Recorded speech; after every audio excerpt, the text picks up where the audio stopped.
Personally, I do not think that technology really needs to be in the classroom, and I've chosen 3 videos that kind of show why. The first video I attached is of a TED Talk saying that technology is either the best or worst thing for education. The man in the video explains that the internet kind of acts like an archive of information, and the only thing it does is speed up. It's not going to go anywhere, and it's never going to stay in one place. It's always going to advance. This video is from 2019, and it is talking about the technological revolution of things.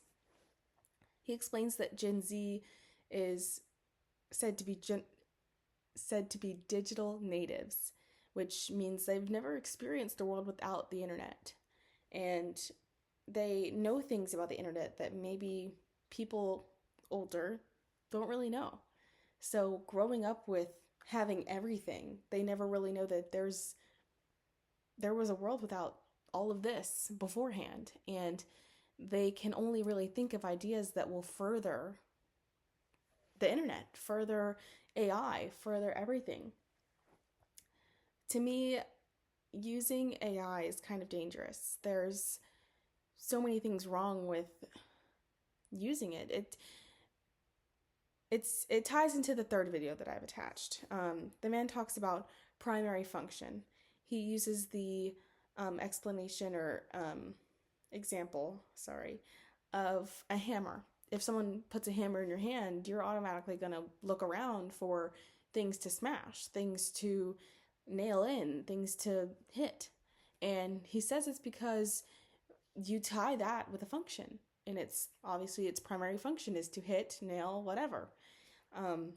So my take from that was, if we're not using our critical thinking skills, and say I want to come up with a company, say I want to come up with an idea, create something, if the first thing I do is go to ChatGPT and ask, hey, how do I do this? Or how am I going to start this up? Or asking just questions that maybe if I used my critical thinking skills, I could figure out. It's going to start building that primary function of, you know what, I'm thinking of this idea. Let me ask how to start it. Let me go and see if ChatGPT can help me figure out how to send this email. Let me go to ChatGPT and see if they can reword my essays, my emails, whatever, just to make them sound better. In the second video I included, it talks about hybrid learning and how it's beneficial to the classroom. No germs, no all of this. That second video is fully AI. And you can tell because there's still some grammatical errors in the way that she's speaking. Now, legally, you're supposed to add if things are AI or not, just so people can tell the difference. This is an AI generated video. That hasn't been happening, and people aren't doing that as much as we need them to, because things are getting harder to tell when they are AI or when they're not. So whenever she's talking about hybrid learning and how it's so much better because there's no germs in the classroom and you can stay home, you can talk to people on your computer. It's actually kind of dangerous because you never know who can access these Zoom calls, who can access these videos that we're sharing online. That's kind of why I don't like having to upload things to YouTube, because now anybody can access what I'm posting. I know there's a way to do it where if you share the link, it's only the person who has the link that can view the video, but things get out. There's ways of people hacking anything, which can happen with anything. That's why it's kind of just hard to stop. Technology is always advancing. But I feel like breeding into students that we can learn from home and stay at home all day, it feeds into isolation for students. It feeds into having no human contact. It seemed very pro just isolate, have an AI robot be your friend. And I just didn't like that. So they all mentioned that there are advances in technology and that it will not slow down. But that's kind of the summary of the videos. In the first one, he just explains. I mean, it's from 6 years ago, and it still hits the nail right on the head. Technology won't slow down. It's not going to go anywhere. If anything, it's advancing.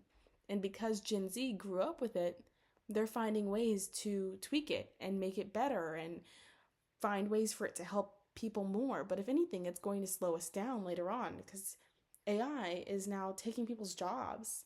I work at a dealership, and a neighboring dealership just shut down the office that I work in because they figured out a way to have AI help customers and get them in the door. It doesn't make any sense.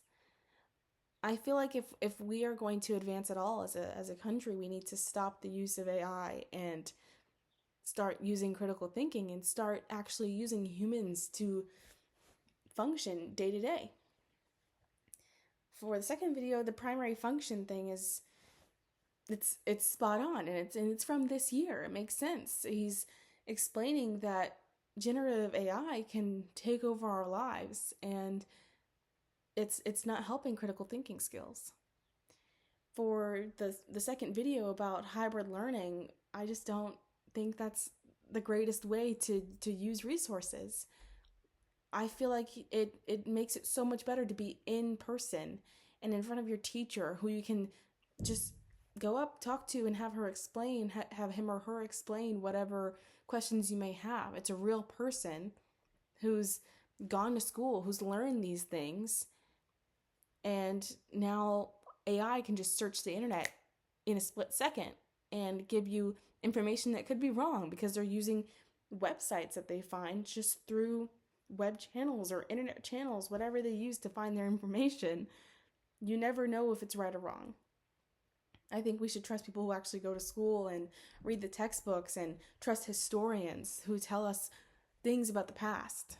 There's no good side to AI.